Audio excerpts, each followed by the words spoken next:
evening, ladies and gentlemen, and welcome to yet another Facebook Live. And today we are talking about Nigeria presidential election candidates, good governance or recycling old paths. And joining me to have this discussion is David Hundeyin. He is a Nigerian writer, investigative journalist. Also, he supports the Labour Party. We also have Adamu Garba, who is a social media influencer and ex-presidential aspirant of the Young Progressives Party, but now he is with the ruling party, APC. So here are our guests. That is Mr. Adamu Garba and David Hundeyin. Thank you so much, gentlemen, for joining us on Deutsche Welle, DW Africa today. We appreciate your presence. Thank you for having me. Thank you for having us. Thank you. It is a culture here on DW that I'll ask both of you. I will start with David, just to introduce yourself for people to understand exactly who we are talking to today. I think you've already covered it. I'm a writer and investigative journalist. I'm founder of West Africa Weekly, which is a Substack newsletter which targets millennial population in Africa. Prior to starting West Africa Weekly, I worked across a range of media. I worked on TV, channels, television, on a show called The Other News. I'm currently also a columnist at Business Day newspaper. And I have worked across the platform. So that's And Adamu. Thank you. My name is Adamu Garba, as you have rightly said. I am a very strong supporter of the APC. And, but personally, I'm a businessman. I run a company called IPI Group Limited, under which we have 5 different companies. And we are core tech into both general purpose technology platform and also enterprise technology platform development solutions. And that I also do some non-governmental activities as a geopolitical strategist and thinker. I run an organization called the Center for African Progress and Development. Our job is to see that we promote African interests in the international affairs. So those are basically what I do. I'm married, I have 2 wives, and I have 8 children. Okay, interesting. So obviously we are counting down to elections coming up in Nigeria. I just want to find out from both of you, what is the situation like on the ground right now when it comes to preparations for the presidential elections of the giant of Africa? Okay, so I guess I'll go first.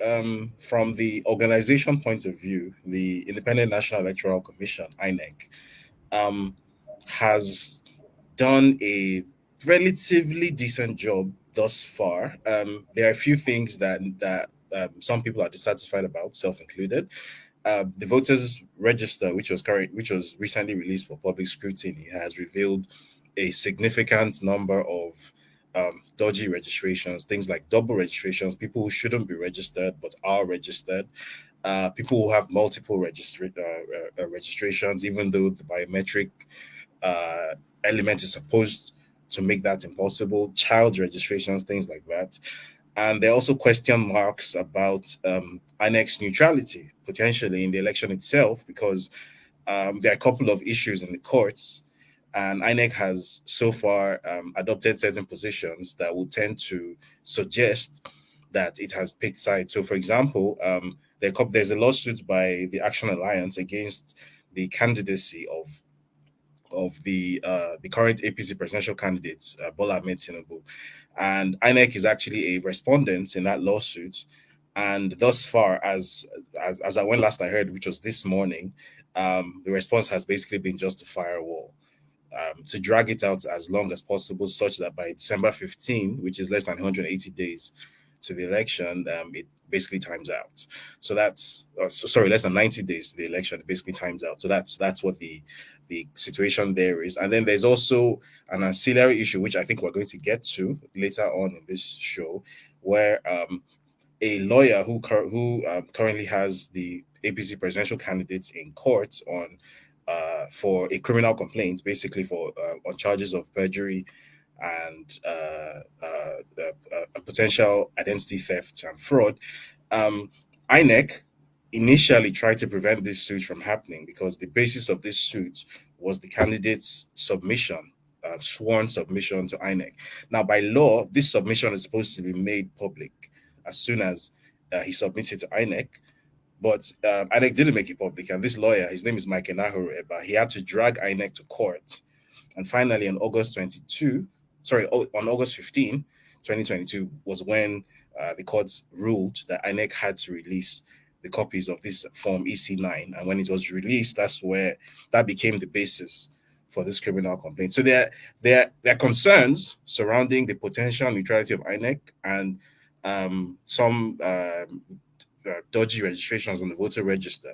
But apart from that, I think it's also fair to say that compared to previous elections, especially since the start of the usage of a card reader in 2015, it does look as if there is a certain amount of preparation.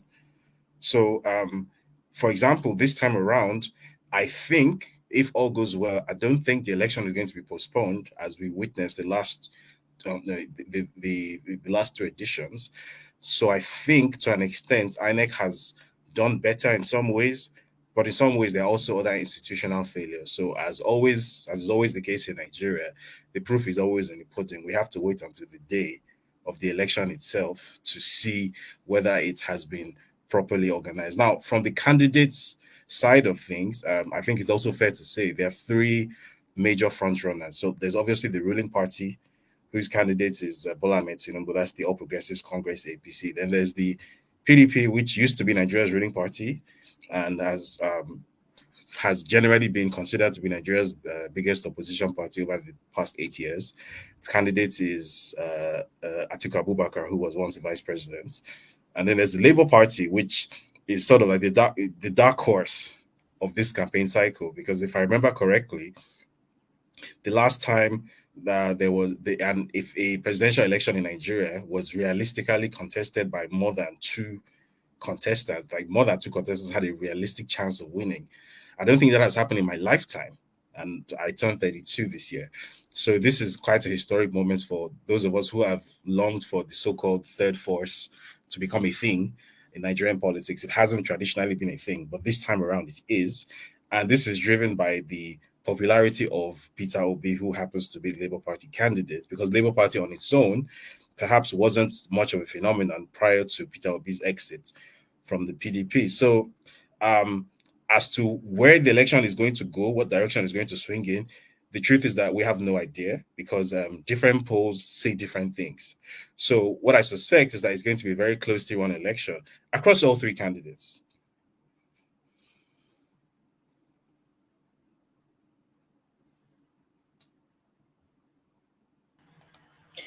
It's your turn now, Adamu. The same question. To the best of my knowledge, David, as we know him, he's a black spotter. He's like I wear white cloth here in my body. He will be struggling to identify why is that black spot now.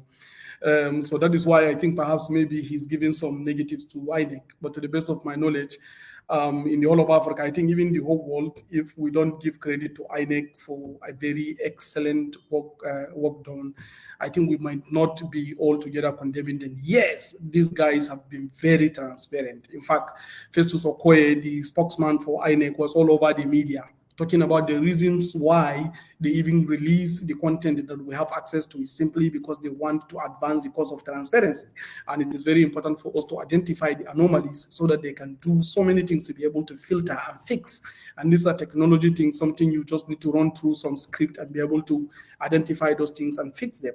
So if INEC can be this transparent, if the government of APC is going to allow Electoral Act to pass into law for the first time, allowing electronic transmission of result via a BVAS system, one of the most organized, most transparent, most accountable electoral procedure ever produced in this country. I think Nigeria's democracy is very, very strong. In fact, to the best of my knowledge, I believe the transparency and also the success and of the 2023 election is so glaring in our eyes that I think we can comfortably compare to any of the first world democracies today. And this is kudos to what the APC have done. This is kudos to what the government of President Muhammadu Buhari has done. And this is also why you see some people like us are fanatic supporters of the APC and the government of Asiwaju Bola Ahmed Tinubu, the incoming government of Asiwaju Bola Ahmed Tinubu, because frankly, to us, we are waiting for swearing in.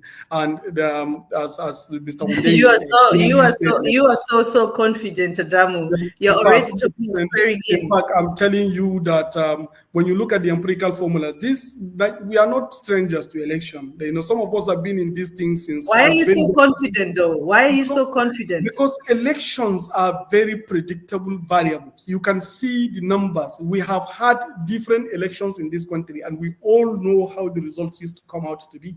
And when you look at our support base, when you look at our wide reach, when you look at the acceptability, when you look at the trust metrics, every other thing you tie around the APC is always comfort. To us, we don't even see any so-called thought force. Of course, we see social media frenzy. If you run some tools, you will see that the whole activity even sometimes even around Twitter.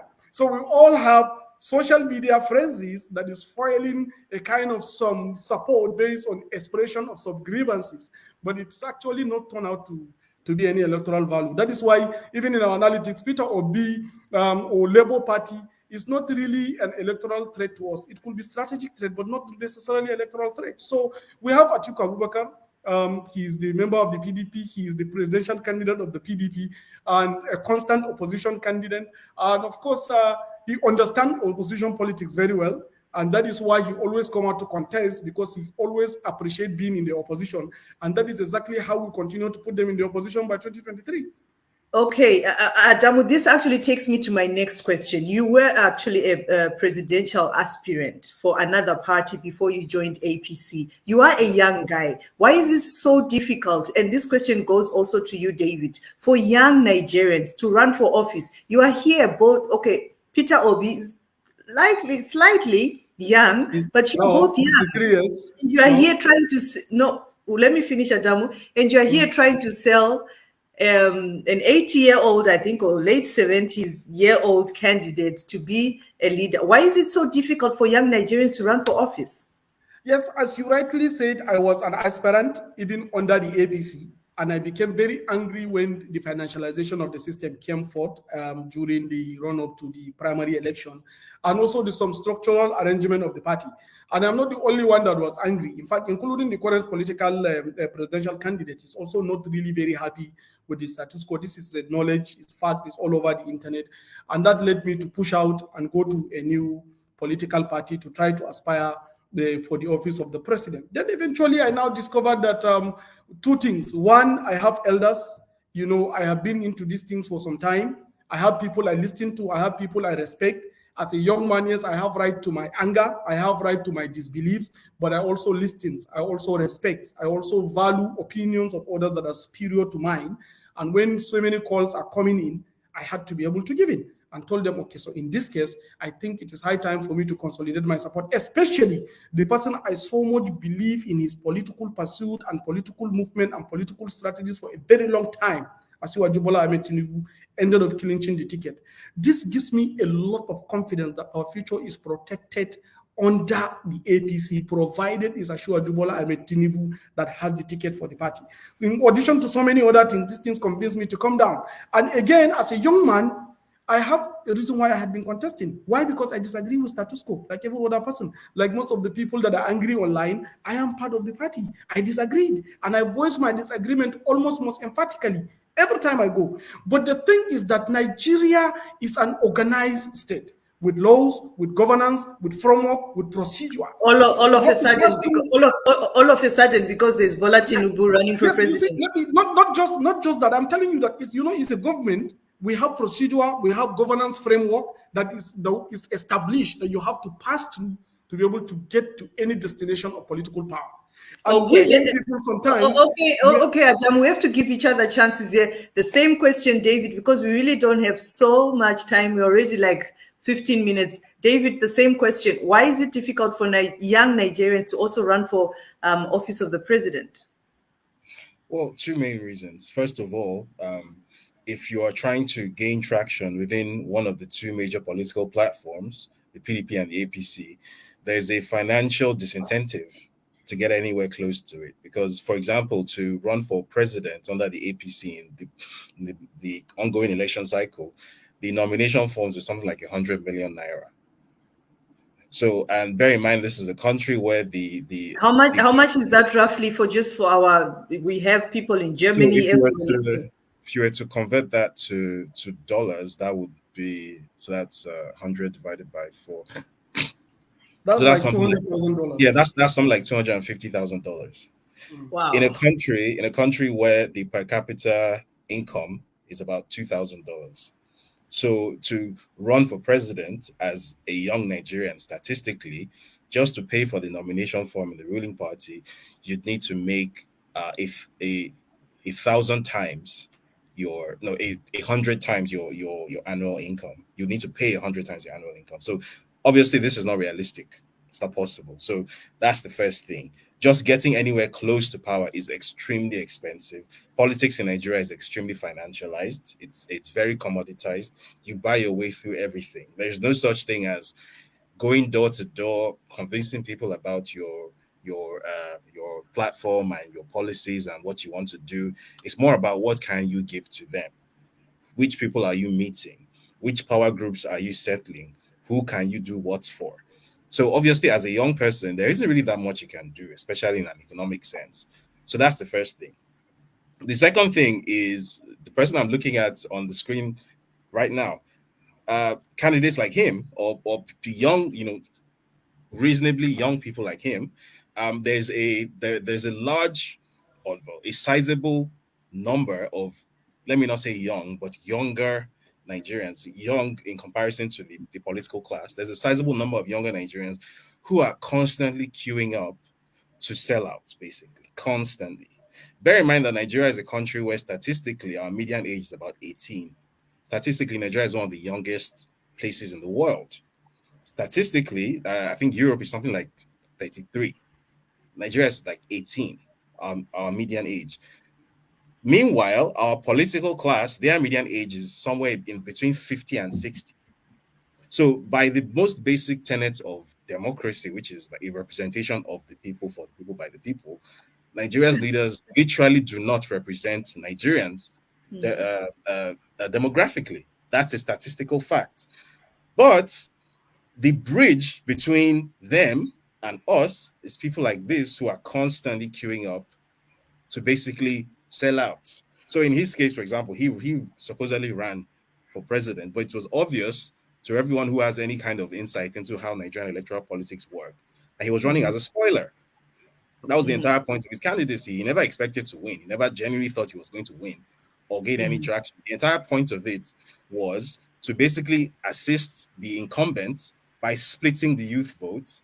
There was obviously a huge, there was significant displeasure and discomfort with the current incumbent administration, and as we know, any election is basically a referendum on the performance of the incumbents. So his purpose in the 2019 election was basically to split the anti-incumbency vote. And okay, we will. Okay. So, like, with young people like these, who needs old people, basically?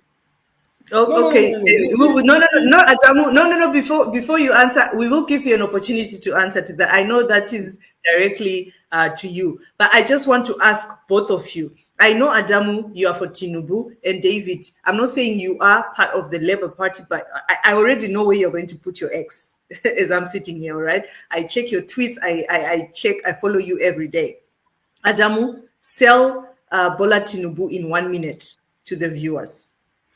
Why I go for Ashwaju Bola Ahmed Tinubu is because he is one of the most strategic talent hunters we have in this country. The only politician in the history of Nigeria that has given platform for young people to thrive whenever he has opportunity to do so. And we can see that based on his track record. When he was the governor of Lagos State in 1999, most of the commissioners and the following governors right up to the vice presidency were pretty much in their younger age, and they were nowhere to be found. And as a young man, what I care about is the future of this country. And what I will care most about to reposition the future of this country is to get a candidate that will properly carry us and show us the way and build our own operations in line with the future 1 of our minute. country. That is 1 why minute. the best person we 1 have minute is up. for the 1 benefit minute. of young people is Asiwaju Bola Ahmed Tinubu. Thank you. David, in 1 minute, please sell Peter Obi to our viewers today. First of all, Peter Obi is the only candidate who has actually come out to address Nigerian voters, the only candidate who has enough respect for the Nigerian electorate to actually speak to them directly, appear in front of them, make himself accessible, speak in the town hall, in a debate, and outline exactly what it is that he plans to do.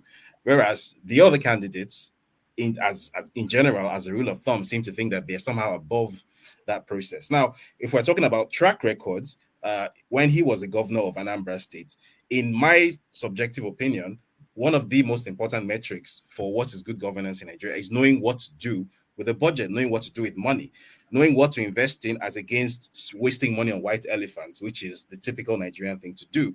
And what he did when he was governor, moved Anambra State up 10 places up the subnational HDI rankings, which is what the real Okay, message. okay. It's 1 minute now. It's 1 minute. Of course, I'm going to give you some time at the end, obviously, to talk more about these two candidates.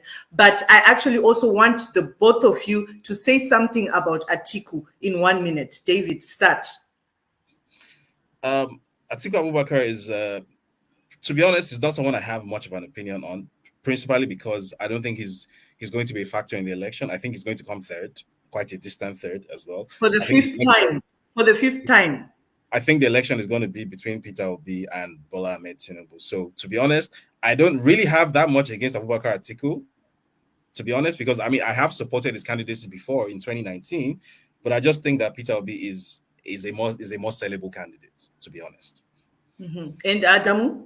Yes, on my own part, I come from Adamawa State, where Atiku Abubakar come from. Atiku, I respect him as a political leader. I respect him as a father. I have nothing personally against him, but against his policies and programs in politics, because I know definitely comparing to Asiwaju Bola Ahmed Tinubu and Atiku Abubakar is like you are trying to merge the East and the West.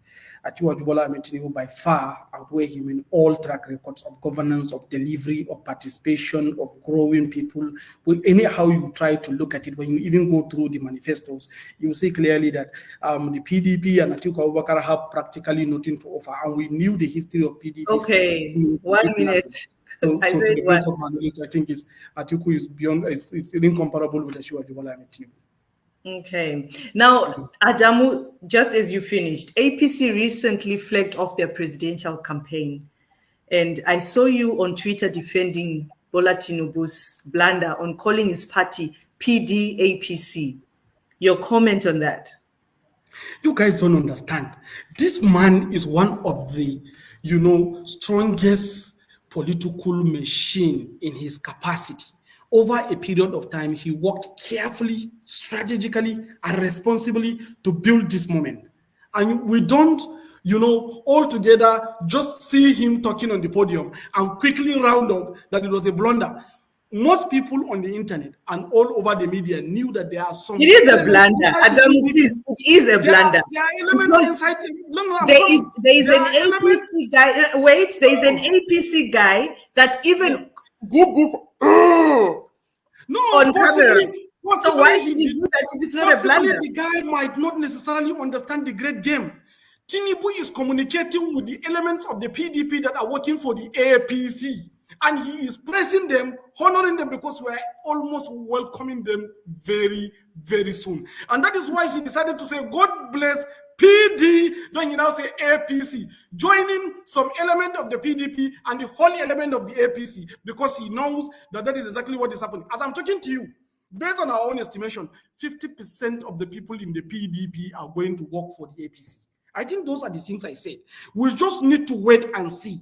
This man talks in parables. Sometimes he makes it jovial. Sometimes he gives media content so that people can be able to carry it. If you look at the Tinubu's impression in Nigeria, it's about 226 million impression according to Media Toolkit. This is fantastic campaign penetration. He was talking to the audience in the opposition party. Social media is not the voter. Social media is different from the people that will vote on ground. So we should not say that that blunder is trending on social media. Yeah, that's why I It's said trending. I'm in Germany. I'm not of course. Nigerian. I saw this. It's trending everywhere, but it doesn't mean that because of that blunder, I'll come and vote. Anyway, let's also hear what David thought about that blunder. David. So you know the old story we're told as children about the emperor and his new clothes. So I think that pretty much sums up what the situation is here. Tinubu is surrounded by a group of people who are constantly fanning his ego. People like Adamu here who are constantly telling him that, he blows roses out of his backside and everything is great. And meanwhile, there are always going to be those annoying little boys like me who are going to come out and say, this emperor is naked.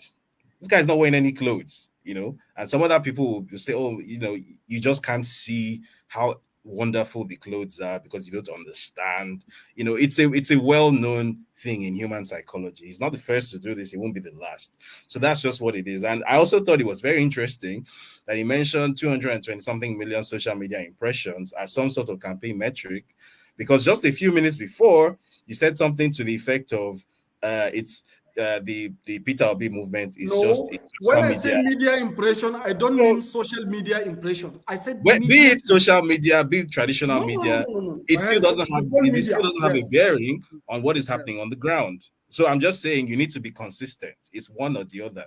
Yeah, but that's why I said media. I didn't say social media. I said Obi is only trending on Twitter, right? Media, but if you look at the collective media in Nigeria, if you look at the collective media in Nigeria, actually, that takes me to my next question. Both of you, what do you consider as the state of the nation during the pre-election time Nigerians react, right? Are the people active, like turning up physically, or do you think they're docile?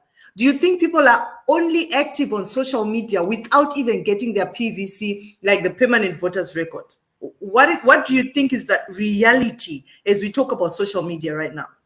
The reality, as I observe it, is that compared to previous cycles, and I mean, you can confirm this from INEC numbers, record numbers of young people have chosen to register this time around. Now, not all of them are going to get their PVCs because, as I mentioned, INEC has a number of institutional failings that have prevented a lot of people from getting their PVCs.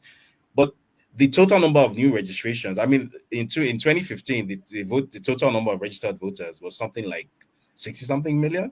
Now it's closer to 90 million. So in the space of 7 years, the sort of youth participation in our electoral process has skyrocketed. So, and that's not necessarily because youths wanted to become more interested in the election, but I think it's more a case of the performance of the Buhari administration and the ruling party has sort of motivated them to want to take part, because I think you well know this, that when there's an election between an incumbent and a challenger and you have record numbers of new registrations, that can only be an indictment of the incumbent. That can only mean people want to change something. That's the only thing that motivates people to want to get registered in such numbers. And putting aside the registrations, the on-street activity, I'm sure you must have been following things like what they call million man marches, even though they're not actually million man marches, but the marches that they hold for different candidates. I'm sure you can tell which of the candidates has by far the most energized and the most national base, and which of the candidates has a sort of like monetized base where they sort of force people to go out, they make them lock up their shops, they use state power to do that, versus the candidates who just by being present attracts that organic following and love. I think it's very clear to see. I myself have sort of, even though I'm not on ground, I'm not physically in Nigeria, but I've been involved in sort of analyzing this movement. And from what I see, it's very clear that there's one candidate whose level of organic support far outstrips any of the other two. Now, be that as it may, I should also sound a word of caution, because as a professional, I can't get too ahead of myself. It's also the case that a lot of these people who have expressed this preference and who are displaying this energy, even though they have registered for their PVCs, many of them haven't got it. Many of them will not get it. So why is that so? Well, INEC again is not quite where it wants to be. And I'm trying to be very charitable to INEC here, because definitely I can see some sort of improvement compared to what it was in 2019.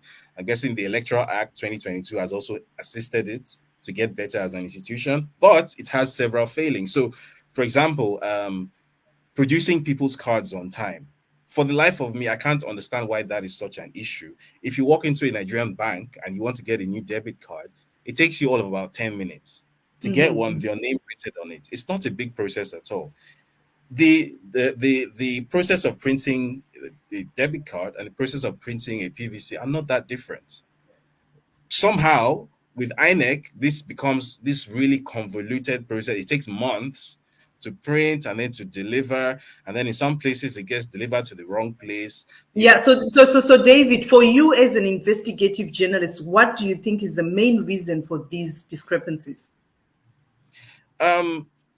It's difficult to say, and the reason I'm refusing to pass a judgment here is that I'm also aware that even within INEC, there are different groups of people who have different agenda. So I see people on social media a lot saying INEC is biased. INEC is this, INEC is that. INEC is working for the APC, they're working for the ruling party. That's not necessarily the case. There might certainly be a number of people within INEC, even at the top end of the organization, who might well be working for the ruling party. But I also happen to know that there are a number of people also within INEC who want a free and fair election. And there's a sort of subtle tug of war going on within the organization. That's why I'm being measured. So there's like internal squabbles. I get you. All right. So Adamu, also for you, what do you have to say about that? Yes, I think when you look at the social media perception analysis deeply, and also the voter registration, and to the best of my knowledge, there's no much delta. It is just a normal, frequent voter cycles that we record. In 2015, we have 67 million voters, as he said. In 2019, we have 83 million voters, and now we have 93 million voters. So when you look at that, in fact, we even have more voters between 2015 to 2019 because of the spectacular performance of the APC. So many people registered to vote back APC into power. So going into the exit, we have like maybe 10 more million voters over a period, 9 point something to 10 million voters. So it's just to follow the same frequency that all this enthusiasm we are just being pumped out, but it's just a normal frequency of voter cycles that we have in Nigeria for 4 years. But again, when you deep dive into how media or this so-called galvanization that is driving people to go and vote, you look at the area of either they are converted to vote for a certain candidate, or either they are convinced to vote for a certain candidate, or either they are confused, thereby staying neutral. You discover that most of these guys are even neutral. In fact, at the point of electioneering, there are so much anger that is being expressed. People hardly use their rational mindset. They are always using their heart, their emotive approach to everything electioneering. But at the point when somebody is trying to cast the ballot, that is when ultimate decision is taken. At that point, people now draft their trust metric before they place the votes. If you look at the run-up to 2019 election, every other person, especially we in the ruling party, when you look at what the opposition are doing, it's frightening, But at the end of the day, when we push further, we show them exactly how they need to trust what is more reliable and what is more result-driven. They will go ahead and vote for APC. Similarly, that's the case that we will see. Nothing will be different. These guys will come, they will register, they will pick their voters card. When they go at the point of vote, that is when they will decide. Some of them that are confused will decide to stay neutral, though we don't encourage them. But at the end of the day, I am telling you that I don't believe there is a sane, responsible Nigerian who cares for the future of this country that will go and vote for a shopman economics like Obi, or a perpetual opposition candidate like. Okay. Now of them are going to vote for the Tinubu. Yeah, Adamu, the good thing today is that we have two candidates. Like, I can't call you representatives, especially for David, he's not that. But for you, I know I can call you that. But Bola Tinubu has been a governor of Lagos State, and Peter Obi has also been a governor. These are people that have never been like in Aso Rock, but they've been governors, meaning they have been leaders before. Do you consider the election candidates as recycling leadership style that will limit the nation growth, or the candidates are as experienced and up to the task? You see, one of our biggest problem in Africa is trying to associate personalities, individual personalities, as opposed to the report card they are trying to deliver, or maybe their promise of delivery, which is manifesto. You need to look at what Asiwaju Bola Ahmed Tinubu has put forward as a manifesto of this coming 2023 election if he wins. This guy was practically packaging the future of Nigerian youth in their hands. You just need to go and digest. But he is the face, so you're no. You see, presidency is an institution. You can't have one man signing, right? You can't have one man to run the presidency. In fact, all you need is somebody who has strategic thinking and strategic application of this thinking. We have Theodore Roosevelt of the United States of America, who was on wheelchair, for the period that he was a president in 1933 to the period that of his death in April 1945. This man even became the president of America for 13 years, despite all the old age and being pushed on a wheelchair. We have currently, even in Brazil, you saw what happened. Lula da Silva was brought back simply because of what he had to offer. You saw what is happening in Malaysia. 97-year-old man, I guess, Mahathir Mohamad, was brought back into power. You have several other examples that you can see in the world that is happening. People care more about what will give them the result, not necessarily the personality of the candidate for so. So when you look at what Asiwaju Bola Ahmed Tinubu is putting forward as a manifesto, as a renewed hope manifesto, that is trying to transform this country completely in the area of economic policy, in the area of security policy, in the area of foreign policy, in the area of industrialization, in the area of housing development, in the area of how we can mainstream even the less privileged in the society to be part and parcel of the development progress of the country that we cherish so much in Nigeria. You don't have to be worried about a certain situation whereby the candidate age and the candidate whatever. We need to care about what they have. When I was aspiring for the office of the president, most of the time when they ask me, are you contesting because you are a young person? I used to say, yes, being young is an advantage, but don't look at my age. Go and look at the manifesto I put forward. I believe every Nigerian, responsible Nigerian who care about the future, should look at about the promise of delivery. What are these candidates saying they have to offer? What is it that they are bringing on table? How are we going to check them against this thing, put a checklist against accountability for their performances, and try to track them and then accuse them based on these charts, not just because he's an aged person and therefore he has no right to aspire for the president. Every Nigerian, provided you have met the constitutional requirement, you can aspire for the president. And Asiwaju is the most qualified among these people constitutionally. So I don't know why. Adamu, let's also give David an opportunity to respond, okay? No problem. Thank you. So, first of all, with regard to age not being an issue, age absolutely is an issue. As I mentioned earlier, Nigeria is a country where statistically, more than 60% of the population is under the age of 35. Nigeria's population graph is the shape of a pyramid, right? So, by the basic principles of democratic representation, when you constantly have leadership that is old, because bear in mind, this is not just the president, this is across the presidency, the legislature, the state governments, even at local government level, there's this huge age disparity between leadership and the led. So by basic principles of democratic representation, we are not represented. We come from different generations. We're separated by 2 or 3 generations. We have completely different issues. And by the way, sometimes this becomes very apparent, such as in 2020 when the End SARS protest movement was taking shape, and the entire Nigerian leadership had no clue what was going on. They didn't understand why it was a problem. They didn't understand why young people were on the streets saying End SARS. They genuinely did not get it because there is just that generational divide. There's that disparity. They don't understand what the issues of the day are. So that is not democratic representation. That's the first thing. And then secondly, the candidate who he speaks so highly of. First of all, what is this candidate's track record? Now, I come from Lagos, right? I didn't just live in Lagos. I actually come from Lagos, right? I trace my family history back close to half a millennium in Lagos, right? What was Tinubu's track record in Lagos exactly? Because I lived through it. So I think I'm in a position to speak. Tinubu was governor from 1999 to 2007 in Lagos. There is not a single thing you can point to that this was his signature legacy. He met a state that was pretty much a mess from obviously decades of military maladministration. And what he did with what he met on ground was, first of all, the problem of street gangsterism, the people referred to as area boys, agberos, street criminals, basically.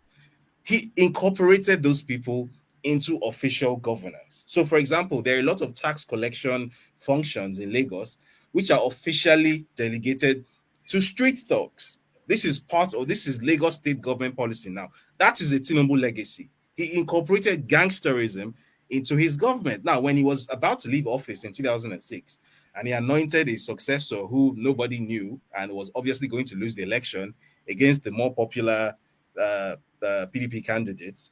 That PDP candidate, whose name was Funshaw Williams, he dropped dead mysteriously inside his bedroom in one of Nigeria's safest neighborhoods. He was strangled to death.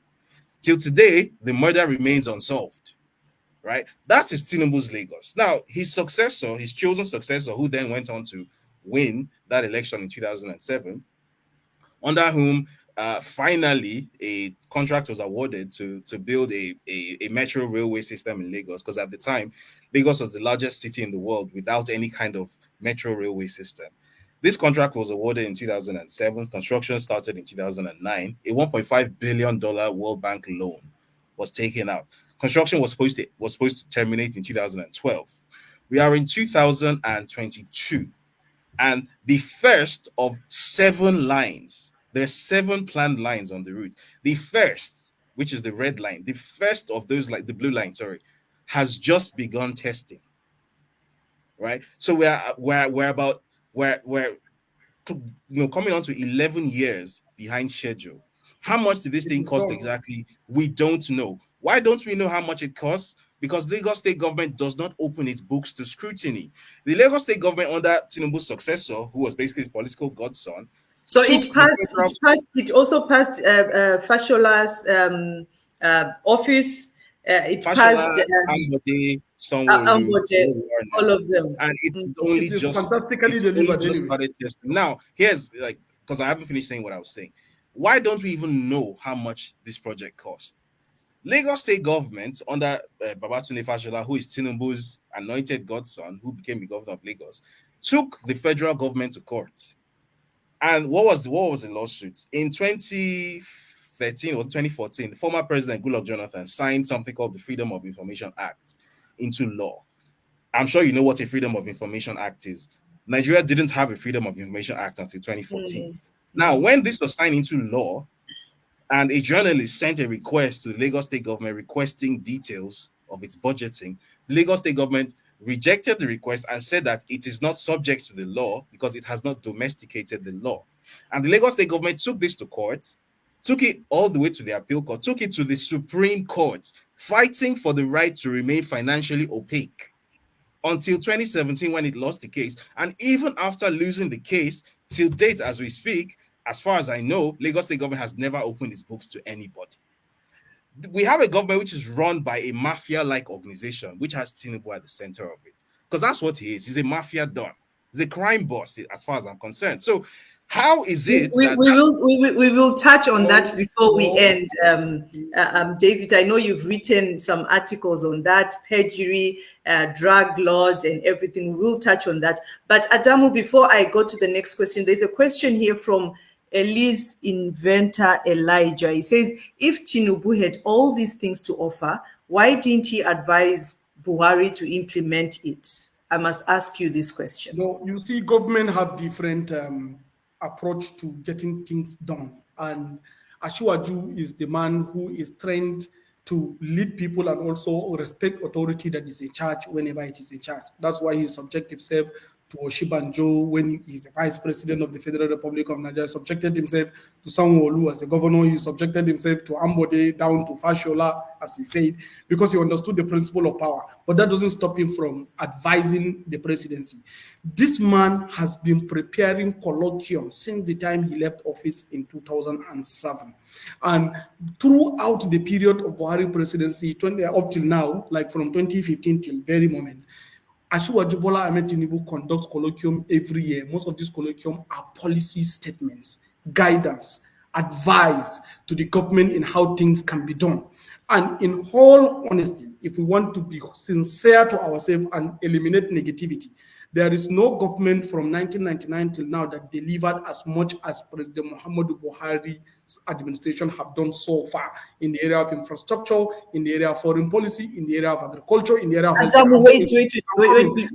Adamu, I want to ask you something before I forget. You can just quickly answer this, then you continue.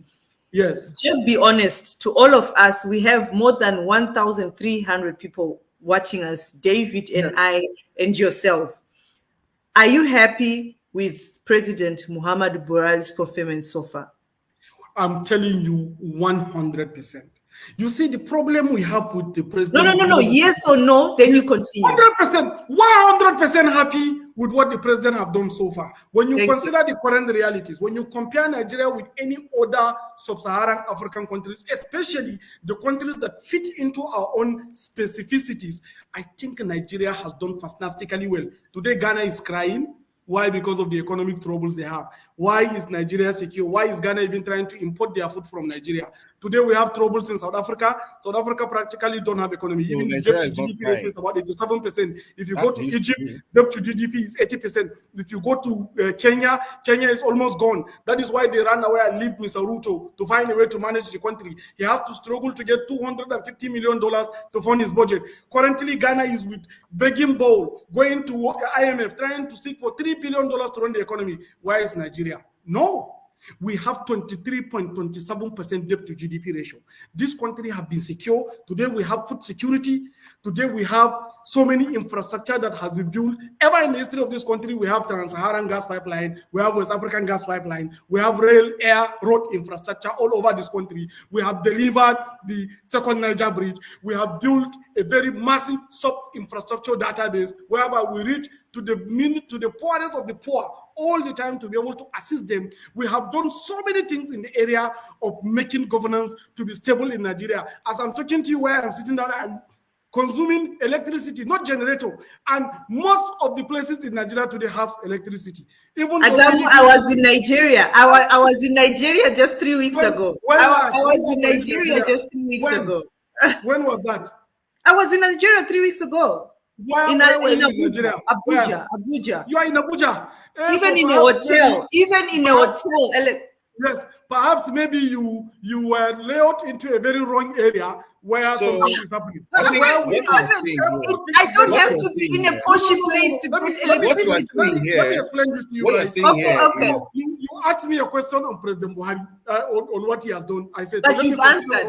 You've answered already. You've answered the question already. You've answered that question. We have to give each other. Trying to shut me down because you want to. But the truth of the matter, the question already. You've answered the question already to the best of your capacity. And what I will just say is that what you are saying here is basically what we have seen for the past 7 years, where you have an administration that has decided that it's going to divorce reality from how it perceives itself. So you have an administration which will shoot you in the head and then go around, basically holding your dead body and shaking your hand and saying, wow, look at him, the way he's running. Completely divorced from reality. There were so many things that I could have picked out from what you said, but there were just a few things I picked out. You said Nigeria has a debt to GDP ratio of 20-something%, which technically is true. However, that's a completely meaningless metric because the really useful metric is what is Nigeria's debt to income ratio. Nigeria's debt to income ratio as at 2022 is 92%. Nigeria is more indebted now than at any other point in history since the military era.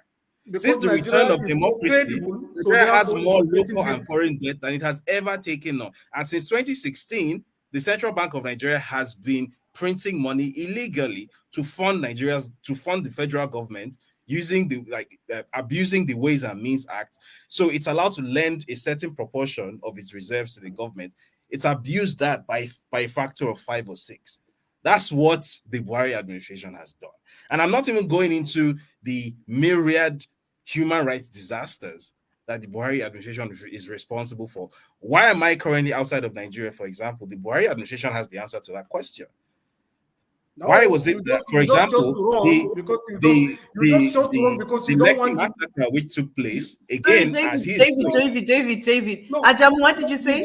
you just chose to run because you don't want to be subjected to. You don't want to be held accountable for some of the things you used to say that are wrong. You know that they are wrong, so you chose to run away But because is you there don't trust freedom of Nigerian speech laws. in As Nigeria? simple as that. you If know, you are he a true means believer Freedom in of what speech in he Nigeria, means, Nigeria. if what you he Wait, means respect by Adam, being Nigerian held institution, accountable. if you value Nigeria this so much, Adamu, this is where you will be. But the Adamu, situation So whereby you run to clearly, another what he country, means by being held it means that in accountable fact is listening having Adamu, nothing listening to to get please, certain this things from the is please, ground difficult. self. please, let's That, have order here. that's I'm what he means. moderating this live. So if you are saying he's out of the country because of the wrong things he chose to say, are you saying Yes. is there is freedom of speech in Nigeria or no? No, let me explain to you. You see, No, no, no. there is Is there Why does freedom it of always speech be in like no. Nigeria? There is explanation? absolutely. In It's a fact, very simple Nigeria has never question. had What freedom. are you explaining? I don't think even America has freedom of speech as we have in Nigeria Here today. we go. Because everybody can Adamu go and strikes say again. everything he wants without accountability. Today, if Elon Musk just bought Twitter, right? And we saw what happened to him, even President of United States, President Donald Trump, because he was expressing himself, the Twitter decided to suspend him at the instance of the American intelligence. So it That means has that he nothing has to do no with freedom free of speech. speech So because you what he was clearly saying, misunderstand what free I'm speech coming now, is. Adamu, is Because there what Donald Trump freedom? was saying Adamu, I'm a was journalist. wrong.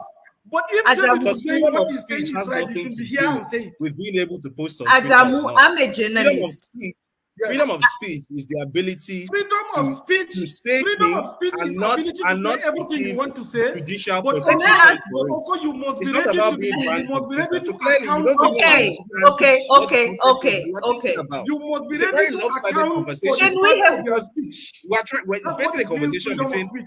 I a can feel person who knows what he's talking about and a person who thinks he knows what he's talking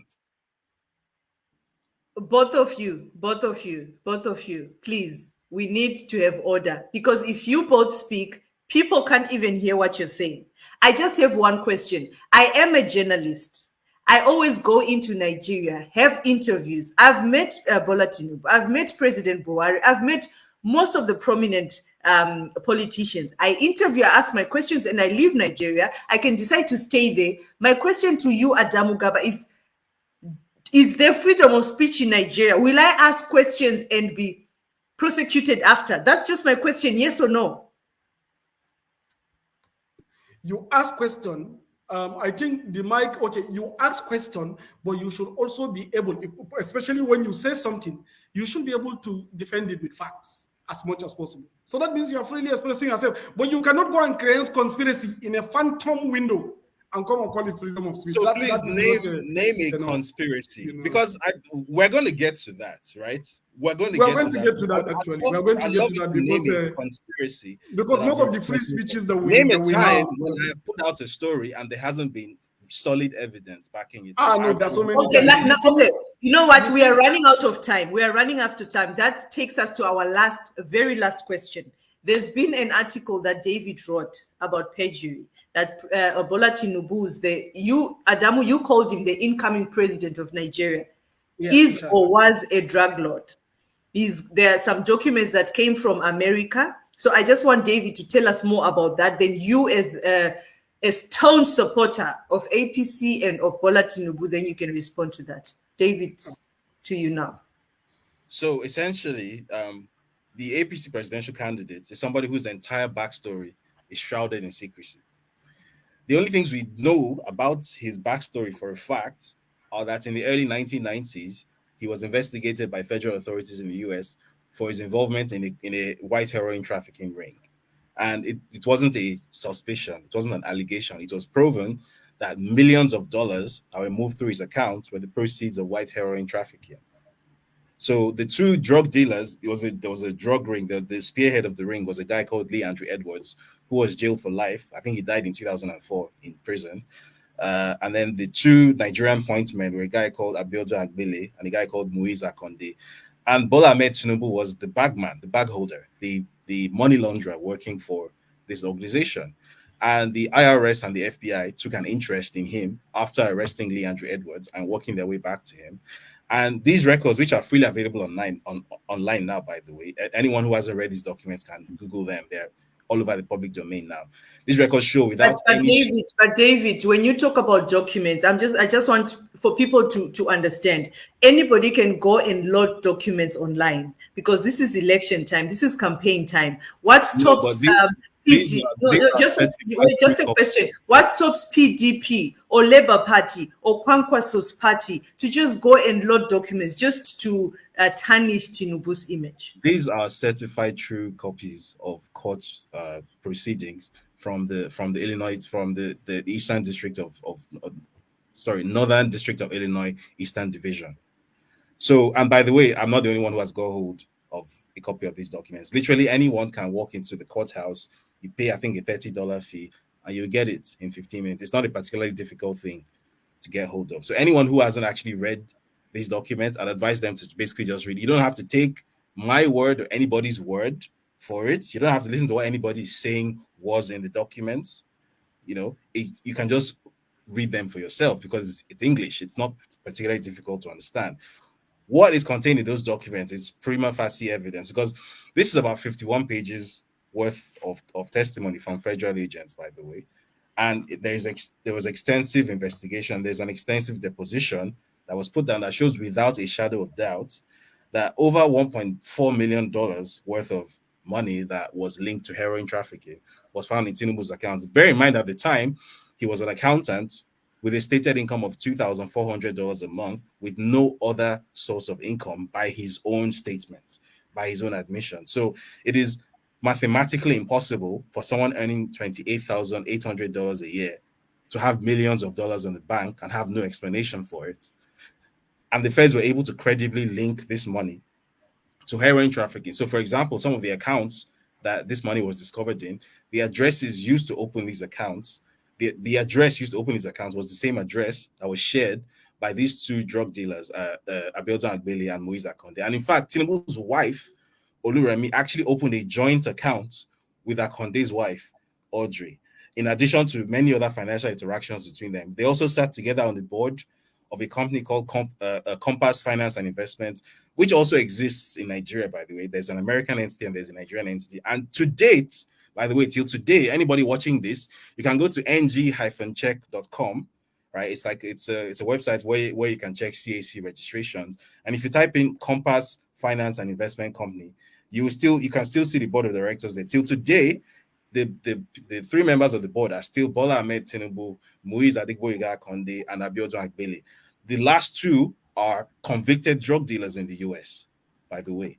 So this is not something which somebody alleged or something. These are things that have been proven for decades. In fact, the story I told wasn't even a new one, by the way. It's just that I think I was the only one who sort of told it in a sort of coherent narrative for the first time. I'm not even the first person to attempt to tell that story. I think Compass newspaper has told a similar story before it went defunct. Sahara Reporters did something on this as far back as 2008, even though it didn't get much attention. So I was just the one who knew how to tell the stories. I wasn't even the first to break the story. I didn't even break the story. This story is more than 30 years old now. So again, for anyone who hasn't read these documents, find them and read them. And then the second story, because I wanted to make it clear that there are two different stories. The drug story is one, and then the certificates and perjury story is a different one, which came out this week. Now, that story is based on the deposition, the INEC EC9 deposition, the declaration that Bola Tinubu submitted to the Independent National Electoral Commission. Bear in mind that this is a sworn statement. It's an affidavit. So basically, if you lie on this statement, you are committing perjury, which is a criminal offense. Now, on this statement, the date of birth that he gave, the university degree certificate that he submitted, the nationality or the lack of nationality that he claimed, all these have been proven to be false. How have they proven to be false? So a lawyer who is currently in court with Tinubu, he filed a criminal complaint against Tinubu by the name of Mike Enahoro Eba. If you remember at the outset when I said that INEC didn't want to release Tinubu's EC9 form, and this lawyer went to court with INEC, and INEC was then compelled to release this form. After getting hold of this form and seeing what was written on it, this lawyer then contacted his colleagues in Chicago, a law firm called Leahy, Eisenberg, and Frankel, and briefed them, retained them to basically do an investigation on these records as stated on the form. So Mhm. this law firm sent out subpoenas to Deloitte LLP, which is a consulting company that Tinubu claims to have worked for, sent out a subpoena to Chicago State University, which Tinubu claims to have graduated from, and to Richard Daley College, also in Chicago, where Tinubu claims to have gone. And I think also to Anderson Tax, because Tinubu has also claimed to have worked at Arthur Anderson previously before it went defunct. And for the benefit of those viewing who don't know what a subpoena is basically a court document. It's a legal document which is issued under the authority of a court, and it compels the recipient of this document to release all information regarding to whatever topic or individual or subject is written on the subpoena. So the subpoena that went to Deloitte, the subpoena went out on September 16. The response came back September 22. And the response simply said, we don't know this guy. We don't have any records for Ebola Ahmed Tinubu, no employment records for him. He has never worked for us. Mhm. Um, the subpoena that went to Anderson Tax, we didn't get a response, at least not yet. The subpoena that went to Chicago State University, we got a voluminous response. Basically, all their records, everything that had to do with the person they had on file called Bola A. Tinubu. And this was where it got very interesting because there is prima facie evidence from the records that they submitted showing that the person they admitted called Bola A. Tinubu is not the person that we know of today as Bola Ahmed Tinubu. Yeah, First of all, people have names, similar names, probably. Yes, in fact, so first of No, all, no, no, first no, of no, all, Adam. after I'm just trying to talk to David. What we, about that? Maybe no, we have to somebody has get the to same we have name. to get through the case. We have to get through the case details. Mm. So on the admissions documents, the transcript results from Richard J. Daley College, which was then known as Southwest College. The person known as Bola A. Tinubu, who applied for admission to Chicago State University, was female. It's written very clearly there, sex F. So that's one thing. Secondly, the date of birth of this person was 1952. Tinubu's stated date of birth, according to his INEC EC9 form, was 1954. So different dates of birth, different genders, and then the possibly the biggest smoking gun of all, the actual degree certificates which Tinubu submitted to INEC versus the degree certificates which Chicago State University sent in response to the subpoena are two completely different documents. So the degree certificate subpoena from Chicago, bear in mind that this is a certificate which is a direct and exact reproduction of the original degree certificate that was issued to Bola A. Tinubu, right? It's an exact reprint of the certificate that was initially issued. So any certificate purporting to be that certificate should look the exact same as that certificate. But Of what the do we female see? one. The certificate, yeah. So the certificate submitted to INEC, first of all, the logo of the university on that certificate is different to that which Chicago State University sent in response to the subpoena. Different logos. The signatures are different. They're by different people. There are different fields on the form. There are different data points on the form. The font on the form, two completely different font systems.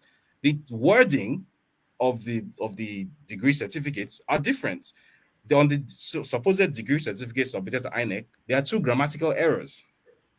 And then So worst what of is all, the INEC saying date. about this? What is INEC saying about this? Hang on, just hang on. I haven't finished. And then the dates on both certificates are different. So on the one on the one from Chicago State University, it says that this degree is awarded on the 27th of June 1979. On the one sent to INEC, it says this degree is awarded on the 22nd of June 1979. So clearly, the one submitted to INEC is a forgery. It's not the certificate that was awarded to Bola A. Tinubu. Now, what makes it worse when you drill down further? I don't know how long you spent reading the story. When you do a little, just a very small online search, like you literally just search fake Chicago State University certificate on Google. Very basic. This is not an investigation. 1 inch deep kind of research, you come across a repository on a website called Pinterest. I'm sure you know what Pinterest is. And you find a picture repository belonging to a platform called diplomamakers.com. And in that repository, you see a template fake certificate for Chicago State University that is an exact replica of that which Tinubu submitted to INEC. The same font, the same grammatical errors in the wording, the same layout, same everything. It's just instead of insert name here, which you see on the template, you see Bola A Tinubu on the one submitted to INEC. And that. So clearly, Bola Tinubu or somebody working for Bola Tinubu went and used a service called diplomamakers.com, which makes fake degree certificates, printed out a fake degree certificate purported to be from Chicago State University for reasons best known to him, and sent this into INEC. Now you asked, what is INEC doing about this? First of all, it's in court because obviously criminal activity has taken place. Perjury, forgery, these are crimes in Nigeria. So there's that. Secondly, INEC on its own does not have power to do anything. And I'll explain what I mean by that. Now, under the electoral law, the only people who can go to court to try to get Tinubu disqualified as it stands now are fellow contestants. So either a contestant from another party or somebody who contested the APC presidential primaries with him. So an ordinary citizen cannot go to court to compel INEC to disqualify him. INEC on its own apparently does not have the power to verify certificates or to disqualify candidates. Only the courts has that power. So apparently that is why, even though it was such an easy thing to do to verify whether this certificate was actually remotely valid or not, apparently that's not INEC's business. Apparently, Okay. Now that you say that, so I won't call you a representative of Labour Party. So what has Peter Obi done about this? Because he's also a candidate. This is, like you say, it's in the public domain. What has he done about that as a candidate?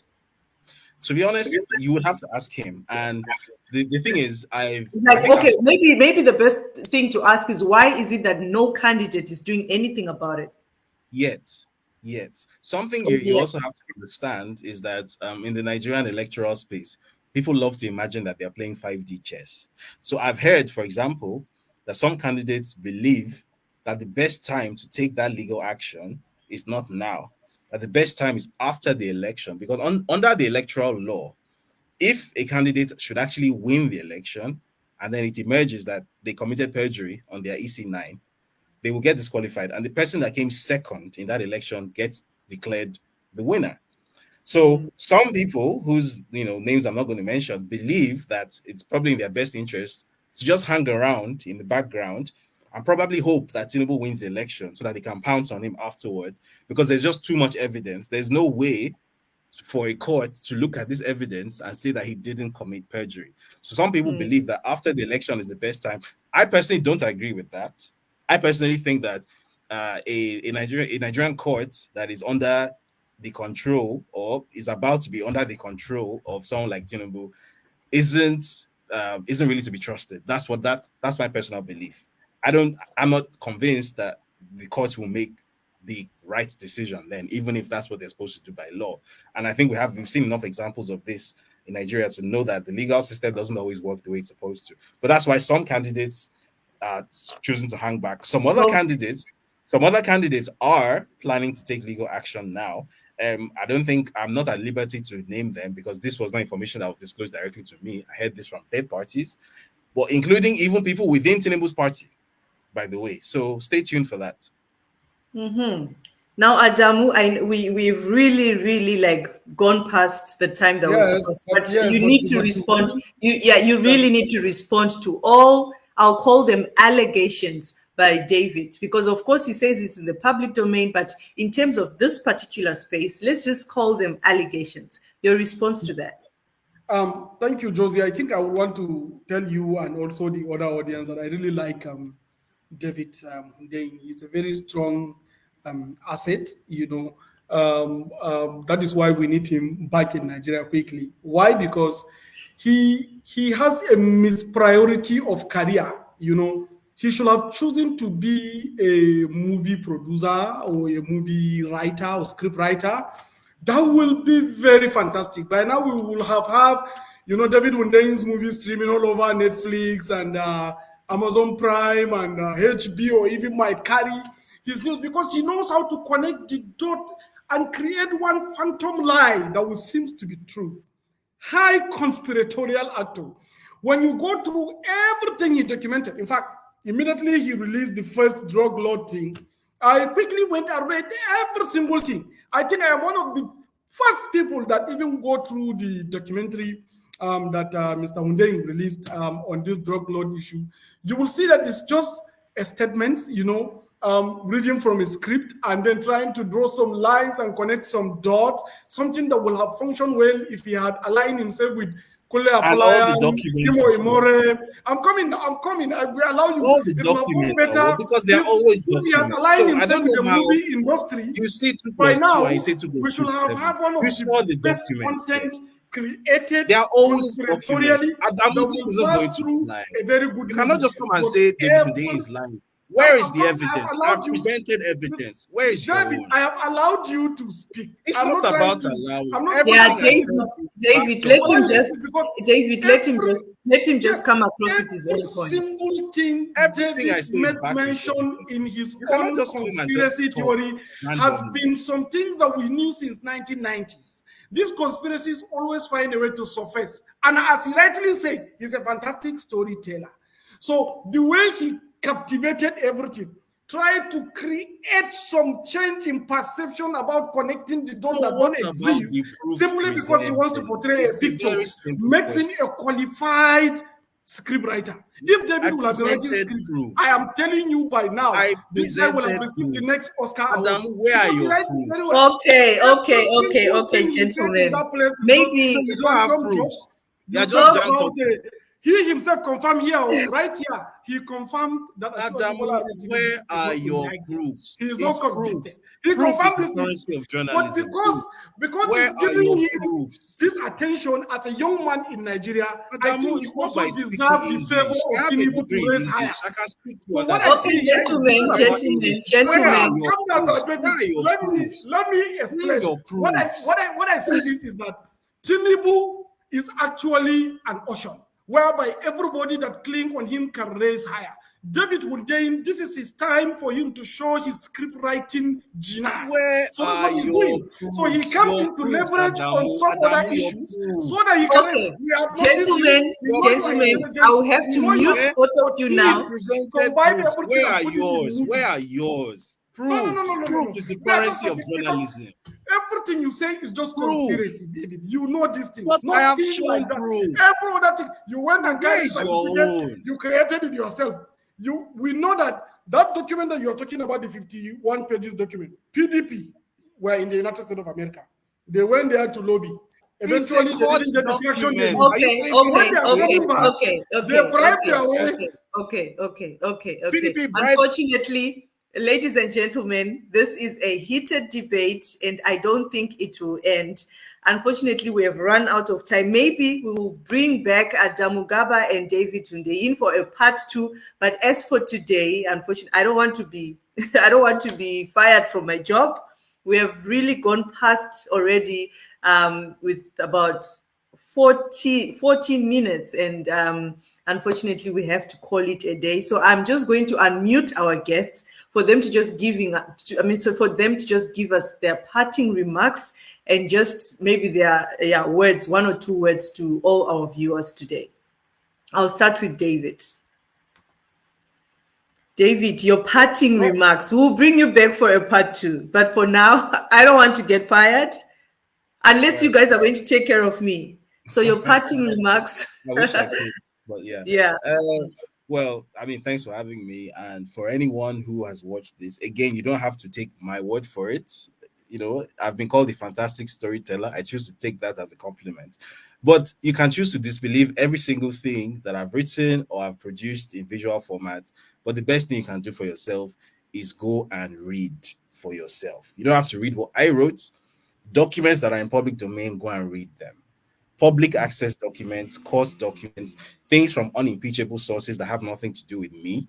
and read them for yourself. Reading is like gaining your freedom. So just read. Thank you so much, David, for your time. We really appreciate you for joining us here on DW Africa. Thank you.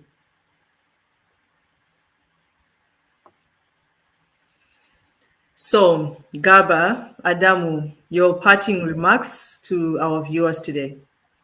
Thank you very much for having me in this program. I want to tell the viewers that they should enjoy themselves. They should enjoy the show. We are giving them gladiatorial contests between the different candidates. But at the point of voting, they should know that they are voting the future of their country. They should go and read the renewed hope manifestos of Asiwaju Bola Ahmed Tinubu. There is no candidate that is prepared, ready, organized, with specific program that fits into our realities, that connect us into our future, that carry us as powerful country into the 21st century than Asiwaju Bola Ahmed Tinubu. Therefore, it is not about maybe anger or frustration. We can vent our angers, we can be frustrated, but at the point of voting, you don't have anybody beyond Asiwaju Bola Ahmed Tinubu in the coming 2023 election. Thank you so much for joining us today here on DW Africa. We really appreciate you. Thank you very much for your.